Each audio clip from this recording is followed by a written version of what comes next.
మన కుటుంబాల కోసం యుద్ధం చేయాలి. మీ సహోదరుల పక్షం గాను, మీ కుమారుల పక్షం గాను, మీ కుమార్తెల పక్షం గాను, మీ భార్యల పక్షం గాను మీ నివాసము మీకుండునట్లు యుద్ధము చేయుడి. నాశనం చేయాలని మీ కుమారులను, కుమార్తెలను, భార్యలను చెరపట్టుకుని తీసుకెళ్లాలని భయపెడుతున్నారు. కానీ మీరు భయపడకుండా దేవుణ్ణి జ్ఞాపకం చేసుకొని ఆ కుమారులు, కుమార్తెలు, భార్యలు నివాసాల పక్షంగా మీరు యుద్ధం చేయండి అని చెప్తున్నారు. మనం కూడా అంతే అండి. ఎంత ఆర్థిక ఇబ్బందులో నేనున్నానో, ఎంత అనారోగ్యంలో నేనున్నానో మరలా అది జ్ఞాపకం వస్తుంది.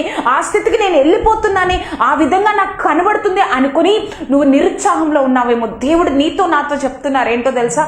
మీ కుటుంబాల పక్షంగా, మీ కుమార్తెలు, కుమారులు, భార్యలు కుటుంబం పక్షంగా, నివాస పక్షంగా నువ్వు యుద్ధం చేయాలి. యుద్ధం చేయడం అంటే ఏంటంటే ఇప్పుడు యుద్ధానికి వెళ్ళడమా కాదు, ప్రార్థనలో ఆయన సన్నిధిలో పోరాడాలి.